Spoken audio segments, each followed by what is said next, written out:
Hey, what's going on, movie lovers all over the world? You already know who it is. It's your favorite internet sweaty, your boy Mikey Savage 21, bringing you another movie review. And today we're going to be looking at the 2017 film known as American Assassin, which is directed by Michael Cuesta. And basically this is a movie about the character of Mitch Rapp. After his girlfriend is basically tragically killed in a horrific accident, he decides to team up with veteran Stan Hurley and along with CIA Deputy Director Irene Kennedy. They all team up together in order to take down a wave of random attacks on both military and civilian targets. And after discovering a pattern of violence, Hurley and Rapp join forces with the lethal Turkish agent to stop a mysterious operative who wants to start a global war. Alright, so I saw the movie. I had a chance to check this out Thursday right before I went and saw Mother, and I thought it was a pretty solid film. I'm not too familiar with the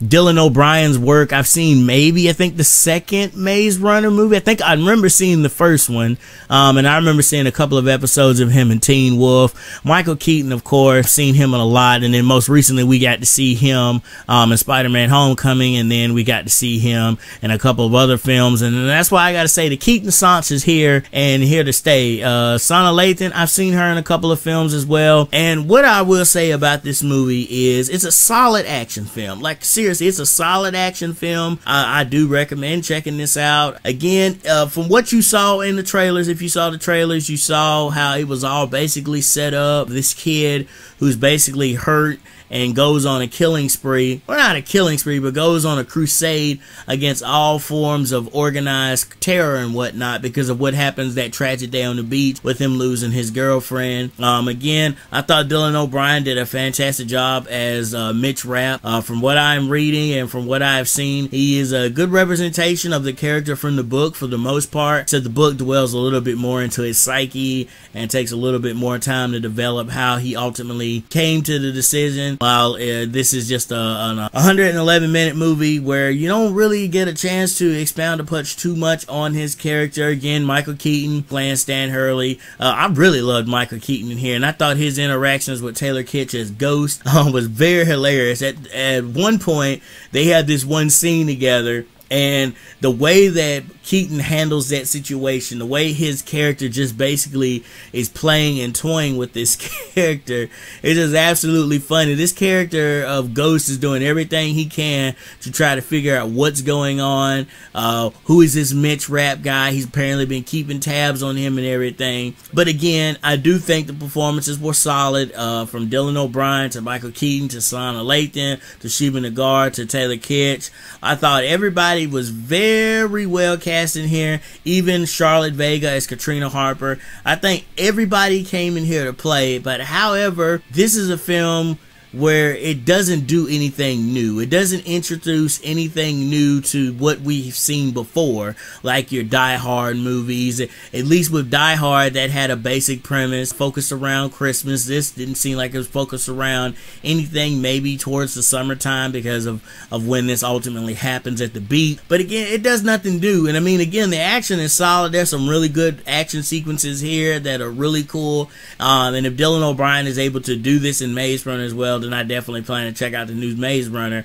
But once again, like I said with my review with The Hitman's Bodyguard, I think this is an above average action film. And like I mentioned earlier with Mitch Rapp, I felt like because of the way the movie was directed, again, this is nothing against Michael Cuesta. I think he did a fantastic job. I think the movie was shot very beautifully. The action scenes looked really good. We didn't have any shaky camera moments. When the camera was focused in on them doing their action scenes, whether it's Taylor Kitsch or Michael Keaton or something, they made sure it was laser focused and sharp. Again, Michael Keaton, I thought he was putting on a fantastic performance as Stan Hurley. Nothing wrong with him. Sanaa Lathan, I thought she was fine in the role she was in. I did feel like in certain scenes, the way they had it framed, she felt like she didn't belong there. She didn't kind of make sense. It just kind of inserted this character. Like she's having a meeting with like these big department head people, and the whole time I'm thinking, do you really need to be in here? Like, I really don't think you need to be in here. But I think the biggest criticism I have with this film, again, and it's nothing against Dylan O'Brien or Michael Cuesta, again, this is a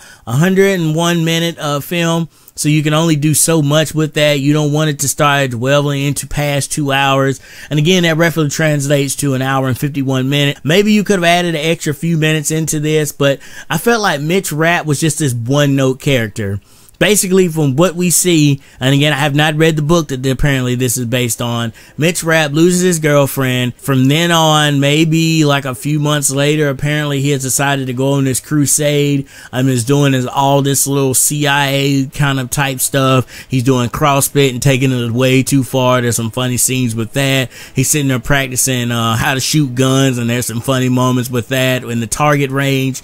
He's sitting there practicing throwing knives, and he's basically just training himself to become this assassin. And I felt like the entire time we got no levels from him. It's basically him focused in on what he has to do. And again, maybe that's part of Mitch Rapp's character, but I felt like he had no notes to him. Like, while other characters certainly had feelings to them and they were going up and down in terms of their character, I felt like Dylan O'Brien just was staying right where he needed to be. There was no levels. Like, there's literally a scene where someone is dying in front of him and he does not even flinch about it. And then again, you could say, okay, well, that's the character of Mitch Rapp. Mitch Rapp doesn't flinch. He's kind of like Taylor Kitsch's character, where he doesn't necessarily flinch either. And the only time we ever really see any emotion out of the character of Mitch Rapp is when someone brings up his ex and how he wasn't able to save her, and how he basically watched her die, and how the last thing she remembers is how he was unable to save her and whatnot. But other than that, I think the movie is great, and I do recommend you go check it out. Again, in terms of a score, I'm gonna give this movie a solid 7 out of 10. Again, I think it's an above average action film. It's certainly not up there with John Wick in terms of action, but everything that's going on here is realistic.